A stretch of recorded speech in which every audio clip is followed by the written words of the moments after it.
Hello everyone, welcome back to My Hero Academia Podfics. This will be the continuation of Yuuei Survival Guide. This will be Part 18, Chapter 18. It's weird staring down at Kachan's name lighting up his phone screen. It had been, years since the blonde had texted him, and vice versa. Kachan had stopped texting roughly the same time Izuku had stopped going over to his house, probably around the time they started junior high. Kachan was a mystery to Izuku. For the longest time after he was diagnosed quirkless, the ashy blonde was still kind of his friend. When they were alone, at least. When Izuku was over at Bakugou's house, Kachan was, he wasn't nice, but he wasn't mean either. Their friendship was one that was only there behind closed doors, locked away in the safety of the Bakugou home or sometimes even Izuku's apartment, which was why neither of their parents ever assumed that anything was happening between the two of them. As far as their parents could see, Izuku and Katsuki were friends, and they sorta were. They always appeared friendly whenever their parents were around, and honestly, a part of Izuku still thinks that they were friends until the point Kachan decided to cut him off, leaving his texts on read and mocking him at school. There wasn't a reason for their parents to be concerned, and besides, the bullying and the taunting and the teasing only ever happened outside the safety of their homes. When Kachan was home or over at Izuku's, he was a completely different person to the bully he was at school. He was still Kachan, of course, brash and explosive personality-wise, but in the safety of their homes, Izuku wasn't a target. Kachan was different when it was just the two of them compared to when the explosive boy was surrounded by peers. When the others were around, especially kids of their own age, he was mean and harsh and overly cocky. Kachan had always been prideful and egotistical, but it seemed tenfold when there was someone around to impress. Teachers, peers, random school children crowding him around in hopes of seeing his powerful, heroic quirk. Izuku shakes himself from his thoughts, attention slowly straying from his phone screen. The phone had powered down into sleep mode due to inactivity, but Izuku knows the notification will still be there if he was to tap it. And where exactly does this friend live? Izuku jolts in surprise, gaze darting to his two teachers. They're both looking at him, Shota's eyes following him in the rear-view mirror, whereas Hisashi has turned a bit in the driver's seat to glance back at him. The car is still parked on the curb next to his old apartment building. He'd almost forgotten he'd asked a question. He knows Oboro is watching him too, buried under all the boxes. Do you guys think you could drop me off at a friend's house? Well, Izuku rubs the back of his neck, shooting them a toothy smile that might be a bit too wide to come off as natural. He actually lives just down the street. I can walk from here if that's easier. He's not sure what he says wrong, because his teachers are looking towards each other, some sort of conversation being held through nothing but their gazes.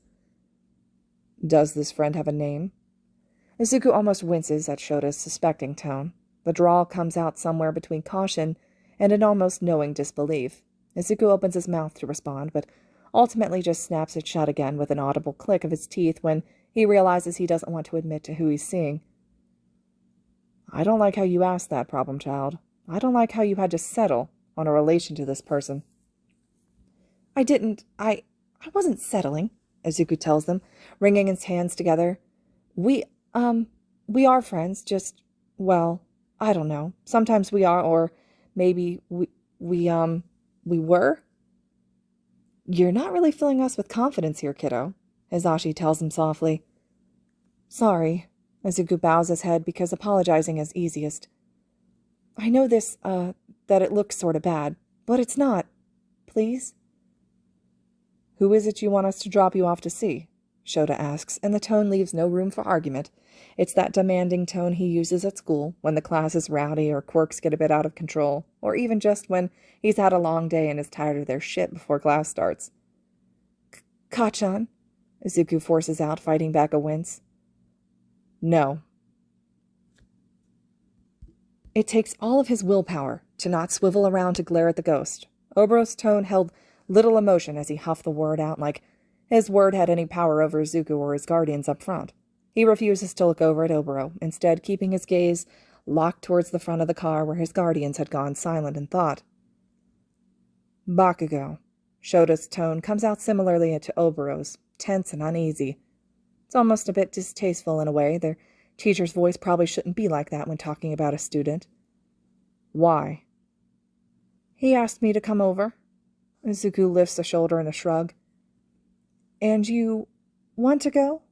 Hisashi asks slowly, blinking like he can't quite process Izuku's own thought process here. It doesn't appear that anyone in the car besides Izuku can see anything past how Bakugo tended to treat not just Izuku, but the rest of his classmates as well. But Izuku knows things they don't.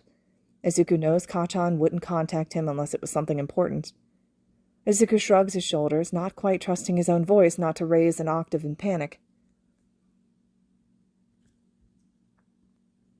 You want to willingly go to the home of the boy who tried to, not once, but twice, in the first few days of school, injure you.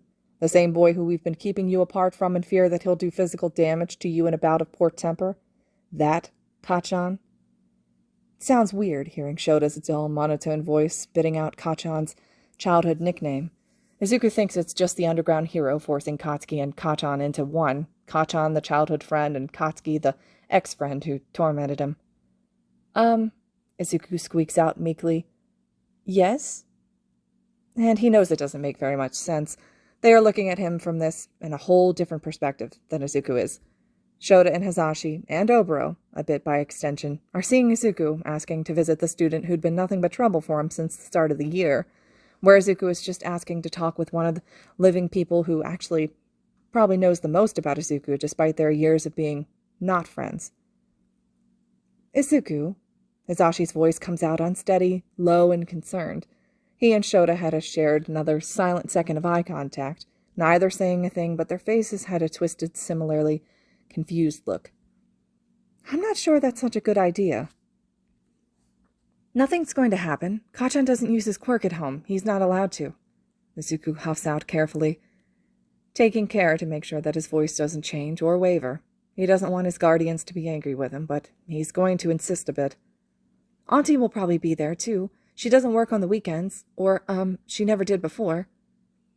Hisashi seems to consider this before shooting Shota another look that doesn't linger long. An adult will be there, and she won't let Bakugou do anything. He wouldn't even try, Izuku insists, and he's confident in that. Bakugou Mitsuki was in no way a soft-spoken woman. She's fiery and persistent, and the person Kachan adopted most of his less-than-pleasant traits from, but she's a good mother, soft and nice in her own way when she needs to be, and, well, like any good mother, she'd put the fear of God, or Mom, into her child. It's no question that she loves Kachan, but she's also one of the few people who never put up with his bullshit. When Kachan pushes, his mother pushed back. It's a familiar dance between the two of them, and Izuku has watched them dance it for longer than he can remember. Looking in from the outside, it may appear like a strange dynamic, but Izuku knows that despite how they interact, Kachan respects his mother. You two aren't seriously considering this. Oboro lets out an irritated huff that honestly comes out a bit more defeated than anything.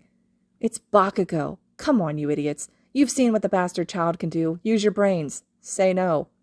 Izuku is so glad that neither teacher can hear the ghost. He'd never wanted to slap his hand over someone's mouth to shut them up more than he does now. If you're sure about this problem, child. Shota's tone sours a little like he's not happy with his own words. Then I suppose we can drop you off for a while, but we're meeting Bakugou's mother before we leave you anywhere. I'm well aware you're a teenager, but I refuse to leave you somewhere potentially dangerous unless I know that there's an adult who can handle Katsuki around. Izuku doesn't have time to be excited about the small victory before he's sputtering. You can't meet them. Oh? Shota finally turns to look Izuku in the eyes, one eyebrow cocked in a challenge. And why's that? You're our senseis. Kachan is smart, Izuku reminds him as his lips curl into a frown. I don't want him to... not that I don't want people to know that you guys are looking after me, because I do. Well, I don't, but that's not because it's you guys. I just... Izuku lets out a frustrated noise, trying to arrange his thoughts. People at school don't know that you guys are, together, right? And I know that Kachan won't tell anyone if he were to figure it out because he keeps secrets, but I don't want him, knowing that that I'm staying with our senseis. Izuku forces out a breath, feeling his cheeks heat up as he realizes how that sounds. Not that there's anything wrong with it, because there's not.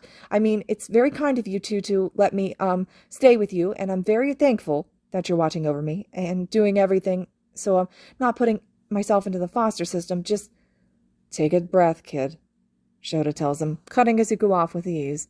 The teen's jaw snaps shut, eyes shooting to his lap as he sucks in a breath that he didn't realize his lungs were begging for. We get it, problem child. Stop panicking and breathe for a second. Izuku managed a little nod as he takes a few more breaths. Sorry. Don't be. Hisashi reaches back to settle a hand on Izuku's knee, giving it a light squeeze. You're fine, and we're not upset. That's a valid argument that we overlooked, right, Sho? A gruff grumble of acknowledgement from the underground hero. How do you know Bakugou will know who we are? You look the same in costume as you do out of costume, Izuku replied flatly, nose wrinkling a little as he returns Shota's stare. The teacher's eyes narrow as if Izuku is a puzzle he's trying to figure out. Your landlord didn't know who we were, the dark-haired hero remarks. The only hero my landlord knows is All Might. Izuku snorts a laugh. That only works for civilians who don't know who you are. Kacchan sees you every day. Kacchan knows who you are, both as Eraserhead and Aizawa-sensei. He's smart, remember? He'll have questions if he sees you with me outside of school on the weekend, and I don't want to answer those questions or have him or anyone else in class prying just yet. Okay. Hisashi angles his head a little in thought. What about me? I'm nowhere near as recognizable. I mean, you didn't even realize it was me until I called you Little Listener, yeah? And none of your classmates have seen me in civilian clothes yet. I'll just meet Bakugou's mother, and if it seems all right, we'll be on our way. That... Izuku pauses, thinking it over. That might actually work. When Hisashi wasn't in full present mic mode, he didn't really look or even sound like the pro unless he was excited or used one of the giveaway nicknames he used for them. Honestly, Izuku's sure that he wouldn't have pieced it together so fast if Hisashi hadn't called him Little Listener. Okay. Perfect, the pro chirps. You're staying in the car, Sho. Fine by me. The man in question slumps into his seat, eyes slipping shut. That just means I can have a moment of silence to sleep while you do your thing. But listen here, if Hisashi decides it's not worth it, Izuku, you leave with him. Bakugou's a wild card when it comes to you, and I don't want to have to call Recovery Girl, because you two got into a scrap that we could have avoided. I will, Izuku nods, and he will. It's not like he wants to get beat up or burned. He just knows that Kacchan is serious about the text, and he'd never try anything in his own house, not under his mother's nose. I don't like this, Oboro hisses, slumping down on top of one of the boxes. His arms cross over each other, and his chin settles on his forearm as he sighed. That kid is trouble. I mean, who just texts someone to come over out of the blue? Sketchy. Izuku ignores the ghost in favor of rattling out directions to the Bakugou family home. When they arrive, Hisashi even parks a few houses back so the car and Shota aren't in view. Izuku hadn't asked, but he'd silently been worried about Kacchan placing their teacher from just seeing him in the car. Kacchan was quick to anger and had an explosive personality, but that didn't mean that he wasn't observant. Ready? Hisashi turns back to look at Izuku. As I'll ever be, Oboro mopes in reply, even if the question was obviously aimed at Izuku. The green-haired teen is so close to letting out a surprised laugh, letting it slip past his lips, barely managing to contain it as he gives the pro a responding nod. Izuku makes sure his hand flies through the ghost's head in a silent warning as he undoes his seatbelt. Annoyance is clearly not strong enough of an emotion for the quirk to force activate. He shuts the door on the complaining ghost, momentarily cutting off the stream of bemoaning whines. It's barely a second before the still complaining ghost is at Izuku's side. Thankfully, at that point, Oboro seems to have accepted defeat, and he falls silent as Izuku leads Hisashi up Kacchan's familiar walkway. He thought about texting Kacchan that he was here, but figures it might be better for the introductions to happen without the ashen-haired teen present. Izuku shoots an uncertain look back at Hisashi, but forces himself to knock before he can think better of it. They're really not waiting long. It feels like only a second before the door swings open. Izuku stares back at Kacchan's mother as she pauses in confusion, gaze crawling up him. It's been a while since he's really seen her, but before he can open his mouth in a greeting, he's being swept into a tight, constricting hug. Tight yet familiar. He sees his guardian tense out of the corner of his eye, but Hisashi makes no move to intervene. It's not like Izuku's panicking or struggling at all. Izuku! Mitsuki yaps out, clutching the teen tightly to her chest. He almost feels suffocated in the embrace, but Auntie's hugs have always been tight like this. He should just be glad that she's hugging him. Not like his own mother had in recent years. Hi, Auntie. Izuku greets because to him she's still the closest thing he had to an aunt. She seems to relax a bit at the greeting, pulling away, but locking her hands on his shoulders. holding him at arm's length to study his face. God, Zuko, I've been so worried since that detective called. I knew Inko left, just I thought you were with her. I haven't seen hide nor hair of you, and Kat doesn't mention you very often, so I just thought. And then I see you in that festival with Kat, and the detective rings me up, and God, what the hell was your mother thinking, leaving you alone like that? Izuku shuffles his feet awkwardly, clearing his throat. The detective called. Was that what this was about? Yeah, the woman huffs, jaw set in anger. I just can't believe Inko. Packed up and moved to America to be with that deadbeat dad of yours, as far as I heard at least. I told the detective as much, too. Your mom and I haven't spoken since she left. I don't know where she is over there. Wish I did, if I get my hands on that woman. America. His mother had left the country without him. Japan was apparently too small for her to share with him. She'd needed to put an ocean between them. The woman heaves in a self-soothing breath, though it goes through her nose, expression softening as she seems to take in Izuku.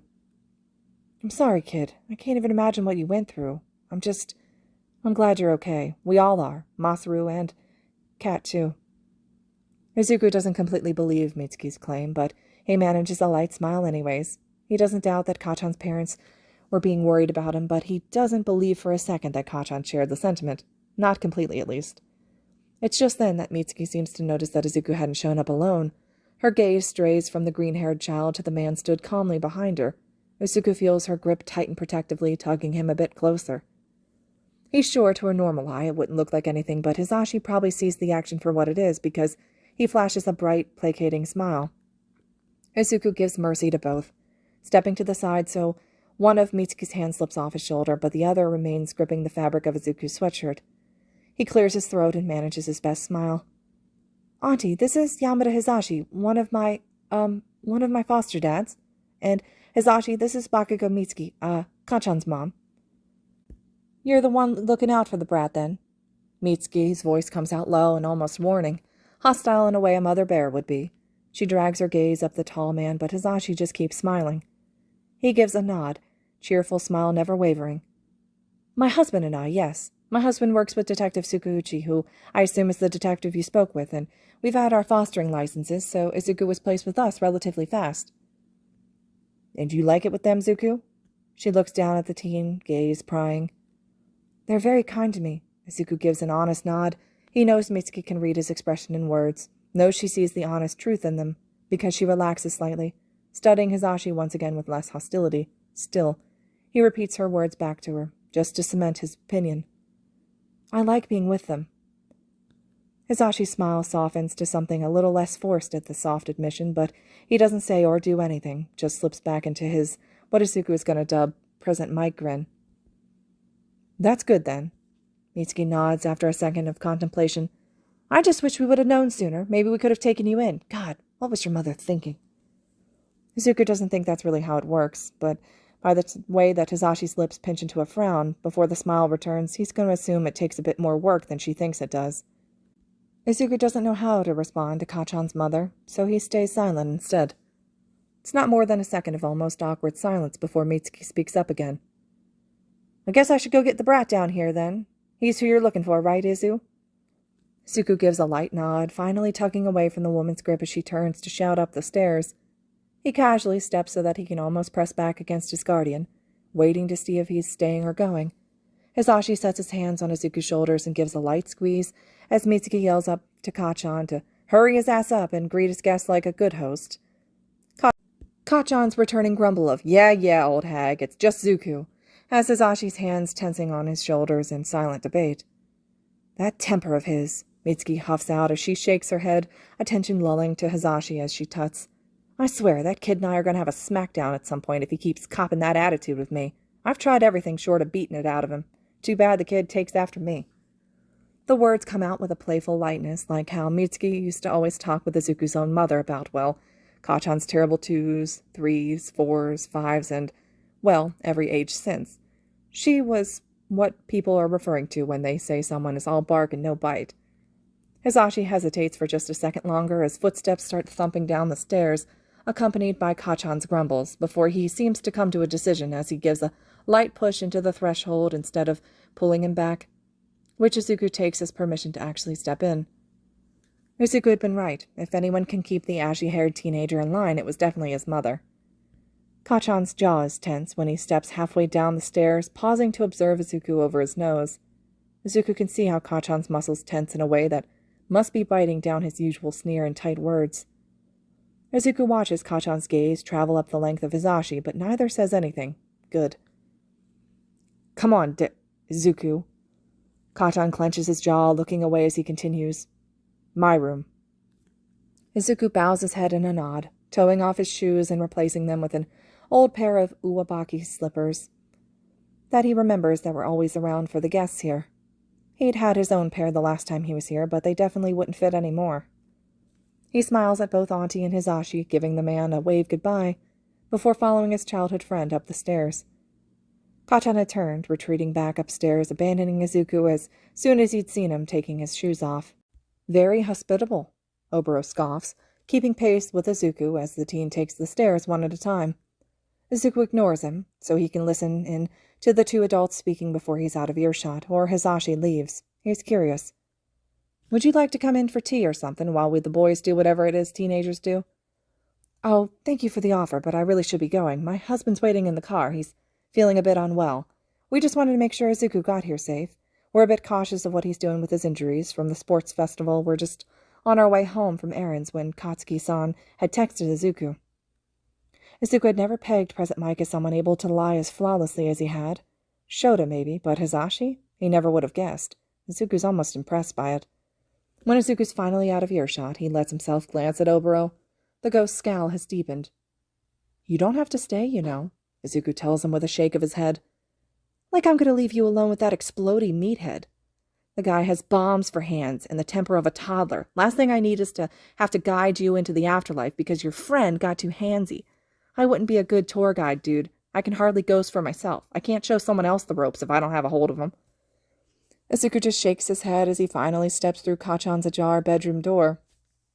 It honestly hadn't changed much since the last time he'd been there. His friend had liked heroes and had toys and action figures growing up, but it was never like Izuku. Kachan had traded his hero adoration in quite early, just a couple years after getting his own quirk and deciding that he was destined to be the greatest hero. There were a couple old sentimental knickknacks spaced around the room, but nothing compared to its former glory, or the boxes loaded up in his guardian's car. Shut the damn door, Kachan hisses from the bed, arms crossed over his chest as Izuku finally steps into the room, easing the door shut behind him. He'd be lying if he said his heart rate didn't spike at the blonde's tone, but deep down he knows no blows are going to come. Izuku opens his mouth to speak, but instead is cut off by Kachan's gravelly voice coming out low as to not be heard downstairs. What the fuck, Deku? Izuku can just blink, once, then twice, before... What? What do you mean, what? Kachan growls. Why didn't you fucking tell me your mom skipped the fucking country without you? Is he serious? Oboro's tone comes out deathly thin. Why the hell would you tell him? Izuku's thoughts exactly. Why would I tell you, Kachan? Why do you even care? I don't, the blonde snaps out bitterly, but there's something in his voice that doesn't match up with the way that he spits the words out. But the old hag and my old man do. What the hell's wrong with you? Where the hell have you been? That hag had said Auntie Anko left about 3 weeks ago. And you what? You just decided to keep coming back to school like nothing's happened? Like your mom didn't just get on a fucking plane to America without you? Izuku sucks in a breath, straightening his shoulders as an angered grimace lifts to his face. I didn't even know she left until the rent was overdue. It's not like she talked to me anymore. You know we weren't close. You know why we weren't close. So trust me, Bakugou, I was just as surprised as you are. Don't call me that, you fucking nerd, Kachan snarled, inching closer to where Izuku was still stood beside the closed door. Back the hell up, asshole, Oboro seethed at Izuku's side, his own body tensing up. It goes unheard, of course, and it doesn't stop Kachan's pressing steps, but it's nice to know that Izuku's not alone here. The green-haired teen lets his fingers go through Oboro's wrist in an attempt to calm the entity down, and it just barely works. Don't call you by your name, Izuku bites back, eyes narrowing. What would you like me to call you then, huh? You don't like Kachan, you punched me the last time I called you Katsuki, and now I can't call you by your family name like everyone else. I just can't win with you. Those shitty extras at school call me Bakugou. The ashen-haired teen hisses. You're not one of them, Deku. You'll never be one of them. I'm Kachan and you're Deku. That's how the shitty friendship works, so quit trying to fucking change it. It's fine how it is. Izuku freezes as Oboro bristles at his side. Our friendship? For just a second, Kachan looks spooked, like he's surprised and uncertain at hearing the word repeated back to him. It bleeds away to the usual brash temper just as fast as it appeared. Why the fuck did you say it like that? We're not friends. Izuku lets slip in his genuine surprise. This isn't friendship. We haven't been friends in years. You hate me, Kachan. You bully me. You use me as target practice for your quirk for years. You and all your classmates bullied me for something that I couldn't change. You told me to take a swan dive off the roof and hope for a quirk in my next life. He said what to you? The tone of Oboro's voice sends a chill down Izuku's spine. He's never heard anger like that from Oboro. This waste of human existence suicide baited you? Izuku waves a dismissive hand in Oboro's direction, attention on his childhood friend. Katsuki's body is tense with familiar rage, but his gaze is haunted, almost regretful. The strange look in his eyes has blinked away at the familiar blazing red at his back. You know I didn't mean it, Deku. Kachan scoffs like he really doesn't see what's wrong with it. I obviously didn't fucking mean it. Why the hell do you think we aren't friends? I kept letting you call me that stupid childhood nickname, didn't I? You let me... Kachan is an affectionate nickname that I gave to you when we were babies. You call me Deku, and you have since we were 6. That's... It's a stupid childhood nickname. The blonde's eyebrows twitches as he glares at Izuku. It's literally just another way to say your name, dumbass. Which means useless, Izuku fires back. You only ever called me Deku to pick on me. You and your friends. You only gave it to me to mock me with useless, good for nothing, someone who can't do anything. You think that's a nice nickname to have to be stuck with? Well, at least I liked you enough to give you one. The ashen-haired teen bares his teeth. And they weren't my friends. They were useless extras who followed me around like damn dogs, like you did when we were kids. I thought you were cool. Izuku feels his own irritation growing. I only followed you because you were cool. You were cool and confident, and you had a really amazing quirk, and I always thought you were the greatest. You were everything that I wasn't, and I was just glad to be around you. I thought we were friends. I thought we were friends, even though you were mean to me. And I know it was unhealthy and downright toxic, but I was willing to be the butt of a joke or the fucking target because it meant that I was hanging out with you. We were friends, Kachan roars, closing the gap between them to grab at the collar of Izuku's sweatshirt. Izuku doesn't struggle, has years of remaining perfectly still under his belt, just levels the blonde a glare. Izuku's hoisted up by the fabric, being tugged into Katsuki's face so only his slippered toes are still on the ground. Everything happens so fast. 1 second Izuku's held up by Kachan's thankfully sparkless hands, and the next he's stumbling down to his feet, back hitting the door as he fumbles to get his footing. Kachan is taking a measured step back, a hiss on his lips as he clutches his arms to his chest like Izuku had physically burned him, the hairs on his arms standing on end as a vicious shiver racks through his body. What the fuck was that, Deku? Izuku's wide eyes lock on Oboro, who looks like a feral animal. He's now in front of Izuku, on the opposite side from where he'd started. Just one glance between the two, Kachan and Oboro, tells him exactly what he needs to know. Oboro had stepped through Kachan. It's not a very pleasant experience the first time, or in general, but the first time is always the worst. Just be happy I didn't accidentally use your quirk to use mine, Oboro growls out when Izuku shoots him a disapproving look. I'm mad, Izuku. I want to drown this bastard in the densest cloud I can. That's not heroic, not to mention impossible, Izuku huffs out, only to freeze abruptly when he realizes. Oh shit. Kachan is here, and Izuku is speaking to a ghost. Kachan's glare targets Izuku, lip curling. The fuck did you just say to me, Deku?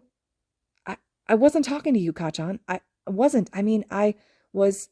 And wow, when, oh when, did he decide to dig himself a grave and dive headfirst into it? It was nothing. I wasn't talking to you. I was... You two better not be roughhousing up there, Izuku stammers over his words as Mitsuki's voice pierces through and rambles. I swear, if I find another hole in your bedroom wall, Cat, you're buying the supplies and patching it yourself. We're not, Kachan barks, anger now turned on his mother. Leave us alone, hag. Kachan seems to suck in a heavy breath through his nose, his glare shooting to Izuku where he just stares for a second. Then his eyes flicker around the room like he's trying to spot something before looking back at Izuku with an unreadable expression. Katsuki's gaze locks on the green-haired teen once again, but he doesn't say anything until, "Sit," Kachan demands, pointing to the desk chair. Izuku shares a subtle glance with the stewing ghost, before moving to sit down. Kachan follows suit. Just instead of sitting close, he sits far away as he can, and he sits on the edge of his bed. Oboro heaves a disappointed sigh that they aren't leaving despite the violent approach from Kachan, slumping to take a seat on Kachan's desktop. "You still talk to them," Kachan states, eyes narrowed at Izuku. "Talk to who?" Izuku breathes out, fingers twitching in his lap. "Don't play stupid with me, Deku. You know exactly who I'm talking about. Those shitty imaginary friends everyone kept telling me you had. Whatever you had those dumb, one-sided conversations with. The fucking headcase you were. Our mom said that you'd grow out of it, but you clearly haven't." Kachan had been one of the few people to know the true meaning of Izuku's muttering. They'd known each other through their whole childhood, years way back when Izuku went to doctors and psychologists and any sort of degreed figure who could diagnose him with something to explain his muttering habit, to explain the imaginary friends, the ghosts. As they grew up, Kachan teased him about it, of course, but he never told anyone else. Never turned it around on Izuku. Even now, when he catches Izuku muttering to himself, he doesn't do much more than roll his eyes or scoff. It was the one thing Kachan never touched on, not even when he was in particularly cruel moods. "They're not imaginary," Izuku grits out. He'd told Kachan that before, when they were little, and Izuku figured out that no, these people weren't imaginary. They were real people, just without a physical form. Dead. Kachan had been the first person Izuku reported back to after the realization. After the initial snappy reply that whatever Izuku sees is not really there, Deku, Kachan had just ignored it whenever Izuku would mention it, much like his mother did. No one ever believed him, and that was fine. He didn't need someone to tell him it was real because he could see it with his own eyes. He'd talk to them, get to know them, and now he had Oboro, and there was literally no way that ghost could be a figment of his imagination. Oboro was his sensei's long-dead friend, was photographed and framed in their home, and Izuku had met and gotten to know him without realizing he was literally his sensei's friend. Kachan levels Izuku a look. Doesn't hold any of the usual blunt annoyance. It's almost blank. What just touched me, Deku?" "Who?" Oboro corrects in a huff, arms crossing over his chest as he slumps back. His icy glare hasn't strayed from Kachan at all. "Calling me a what, you egotistical dirtbag?" "A ghost, Kachan." Izuku cuts the ghost off, glaring down at his own lap. "I know you don't believe me. No one does. No one ever has, but it's the only explanation I have for you." "You honestly expect me to believe you summoned some shitty ghost? Ghosts don't exist, Deku." I don't summon them. I don't know what you want me to say here, Kachan." "Prove it." "Prove it?" Izuku repeats, feeling like his tongue is sticking to the roof of his mouth at the turn of events. "Prove how?" Katsuki is quiet for a second, before he abruptly sticks his hands behind his back, eyes narrowed in warning. "How many fingers am I holding up? And you better not fucking cheat." Izuku blinks back at Kachan for a second, trying to decide if the blonde-haired teenager was being legit. Kachan didn't move a muscle, even as Izuku studies him uncertainly, before turning his gaze back to Oboro. "You're kidding me, right? You actually want me to do that?" The monotone disbelief in the ghost's voice just makes Izuku narrow his eyes, gesturing to Kachan. "All right, not kidding." Oboro rolls his eyes, making sure that Izuku can see he's annoyed, before finally huffing out a sigh and strutting across the floor towards Kachan. Izuku almost snorts as his ghost friend dramatically angles his head downward towards the small of Kachan's back, where he looks up with the most unimpressed expression Izuku had ever seen on the usually so lively ghost. "I probably could have guessed this from the desk. Middle, left hand." "Seriously?" Izuku's head angles towards Kachan, whose face hardens. "The middle finger on your left hand. You should at least try to be unpredictable." Katsuki's brow pinches in annoyance. "Lucky guess. What about now?" "Both middle fingers." Izuku wrinkles his nose, shooting his childhood friend an exasperated look. "You can't just hold up both middle fingers, Kachan. I could guess that without the ghost." "Fine," the blonde snaps, bringing his hands out to settle on the bed beside him. "It was a shit test anyways. 2 lucky guesses in a row doesn't prove anything." Get it to do something else. I can't just... He isn't a dog, Kachan. Yeah, well, unless he does something, he doesn't exist. Fine, Oboro huffs, weaving around Kachan's outstretched legs. I'll play along for the sake of getting the hell out of here ASAP. Masterfully planned inconvenience time. Izuku watches the ghost hop onto the mattress. The springs don't squeak under his weight, and there's not even indents in the soft material where the ghost's feet are. Still, Izuku can't draw his attention away. Kachan looks like he also is trying to follow the movements. Maybe try to see what Izuku sees, but he clearly doesn't. There's not a muscle on the blonde teen that isn't tensing with negative emotion. It's a familiar look on Kachan. Oboro gazes up at the light before expertly lifting a hand through the flush mount, protecting the light bulb inside. Instantly, the room is blackened and pitch black. Izuku's body tenses up in surprise because that's pretty cool. He's never seen Oboro do something like this before. Similarly, Kachan makes a noise of muted distress, surprise and uncertainty coloring his voice in the darkness. Kachan, for his part, does look a bit startled when the light flicks back on, at Oboro's fingers prodding at the bulb above. The ashen-haired teenager is glaring up at the light fixture in disbelief. The ghost shoots Kachan one snide look, looking like he's debating sticking his hand through him once more, but seems to decide better of it instead, tucks his hands into his pockets. It would be so easy to mess this kid up, Oboro tuts as he weightlessly jumps off the bed and takes his place back on the desk. Please don't. Izuku lets out a heavy sigh. He's so glad that these two can't actually interact because he's sure it would result in a fistfight. Oboro clearly doesn't like Kachan, and Kachan doesn't like anyone. You brought a fucking ghost into my house? Kachan demands, eyes darting around the room as if he'd magically be able to spot the entity at just the knowledge, at the proof, at then... Well, that's not denial. This is uncharted territory because Kachan, for the first time in their lives, isn't immediately shutting it down. What the fuck? Why the hell would you bring a dead person here? I didn't bring him. Izuku shakes his head, heart-hammering, because does Kachan really believe him? He followed, and I can't stop him. What would you like me to do, Kachan? Izuku turns back to look at Oboro, throwing his hands up in the air in exasperation. He already knows exactly how this is going to play out, but asks anyway. If I asked you to leave now, would you? No. No, Izuku repeats out on autopilot, voice coming out in a huff. The teen lets his hands drop to his thighs when he notices that he's been gesturing to the ghost. Oboro wrinkles his nose but doesn't add anything else as Izuku turns back to Kachan, whose eyes have widened a fraction. He said no. They're their own people, Kachan. Some want nothing to do with me, and some cling. I am not clingy. You are definitely clingy, Izuku retorts just as easily, not even bothering to glance back. Just keeps his eyes on Kachan as he continues without missing a beat. I met him at Yuuei. He was a student there. You're being followed by a dead kid? Kachan's eyebrow arches as the words are soured by his disbelieving tone. That's messed up, Deku. I'm not a kid, Oboro snarls, body tensing in annoyance behind Izuku. Izuku thinks that these two may never be friends, which is probably for the best. He's 17.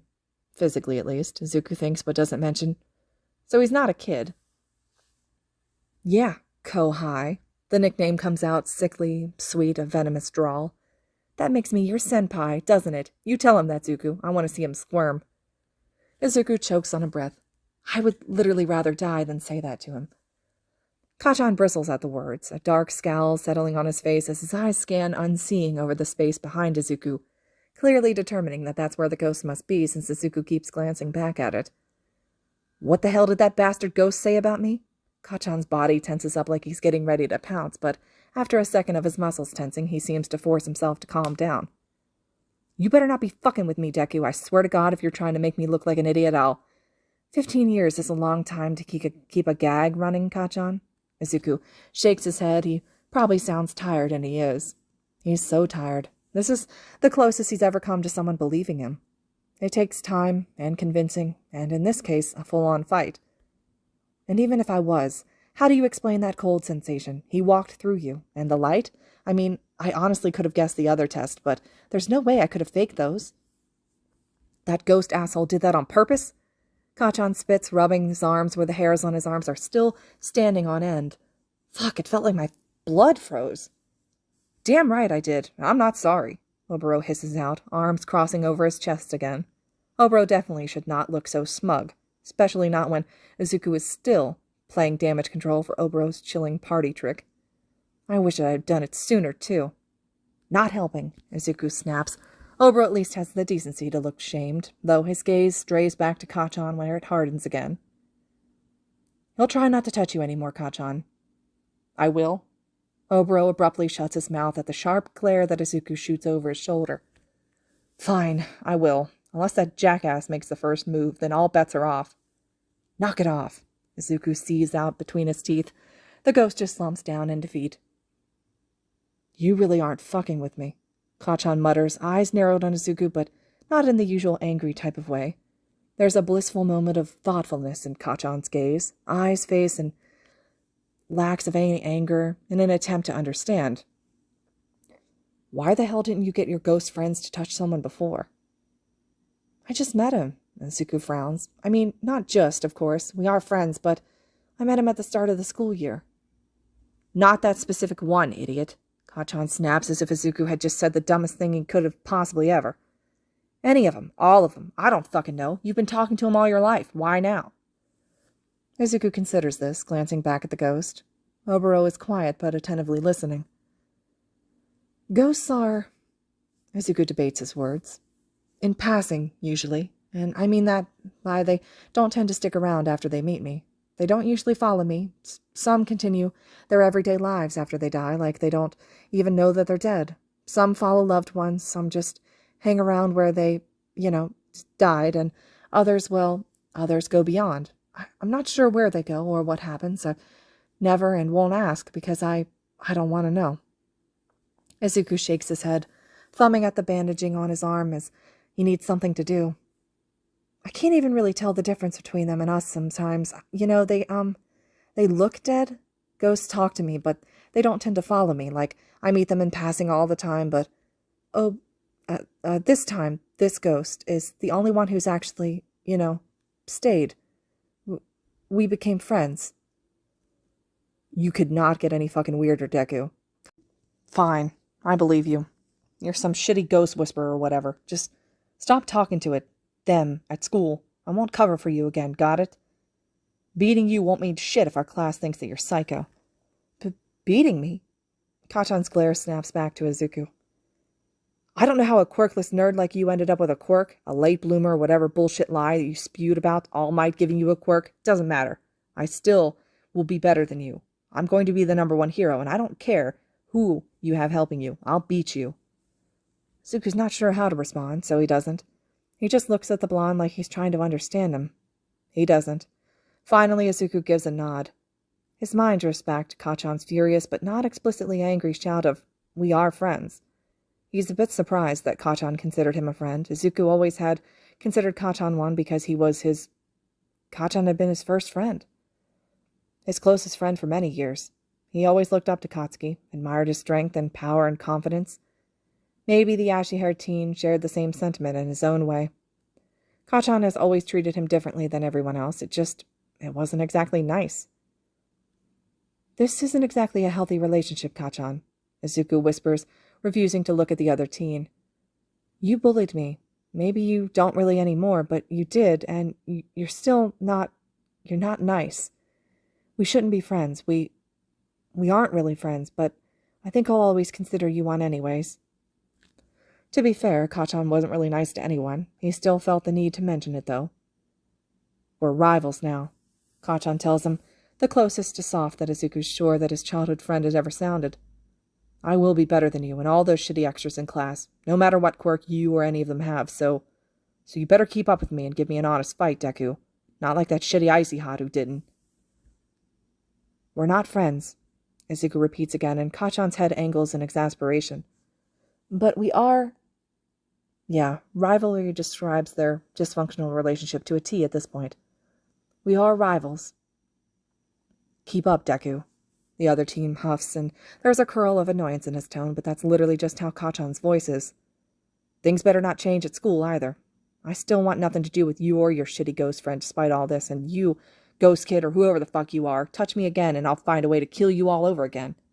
'Kachan, that's so insensitive!" Izuku cries out, shooting Obero an apologetic look. Oboro doesn't even seem fazed by the explosive teen's words, simply rolls his eyes and catches Izuku's gaze. Can we leave yet? The longer we stay, the more tempted I am to power through my own discomfort and just stand in him. I should get going. Izuku tells Kachan, standing and ignoring Oboro's drawn-out "finally" as the ghost slips off the desktop where he waits impatiently by the door. My foster parents will be waiting for me to come back. Yeah, you should, Katsuki snipes, standing as well. He gestures Izuku out the door in a sarcastic sort of way, following Izuku down the stairs, just a step or so behind him. The ashen-haired teen settles by the door as Izuku swaps the slippers for his shoes. Izuku pulls the door open, takes one step out. Maybe you could come around again sometime. The words are quiet, but Izuku pauses anyway. To give the old hag a peace of mind, I mean. She likes you for some godforsaken reason. Yeah. Izuku turns a little to look back. Kachan is glaring at the floor intensely. Maybe if, my guardians say it's okay, I don't live around here anymore. Anyways, I'll see you at school tomorrow. Unfortunately.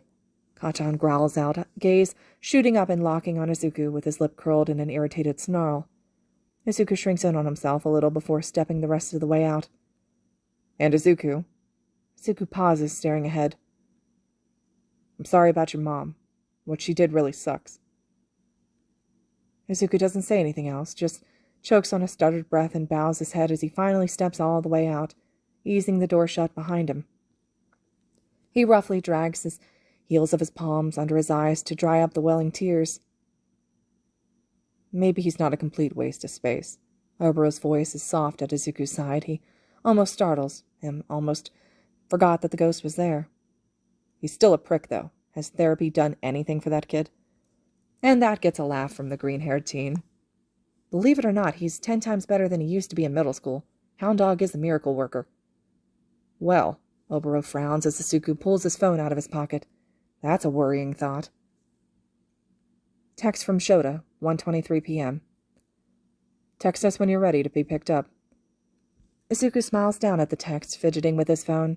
He'd honestly never thought of anyone like Aizawa-sensei having a smartphone, and it sounds so stupid to admit, but it had thrown him for a loop when the dark-haired hero had recited out his own personal number for Izuku to input in his own cell, as he whipped out his own phone and requested Izuku text him so that he'd have the teen's number too.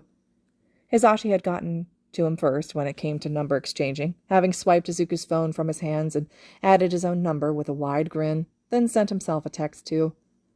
The text had come in around the time that Izuku had followed Kachan up the stairs, so Shota must have texted it when they left. He feels a bit bad that he ignored the text up until this point, but he honestly hadn't felt his phone vibrate. That's okay, I'll take the train. I've got my student transportation pass. No need to come all the way back over just to drive all the way back home. Walking to the station now. Surprisingly, Shota's response comes almost instantly. Logical. Good call. Izuku nods to himself at the response, carrying on down the Bakugou walkway and making his way towards the train station. He jumps in surprise when his phone vibrates again, not long after the first text. Hisashi disagrees and would have liked to come get you. Ignore the whining when you arrive, and God knows I'm trying to. And how can Izuku not smile at that? This concludes Chapter 18 of Yuuei Survival Guide. Chapter 19 will be next, and as always, thank you all so much for listening.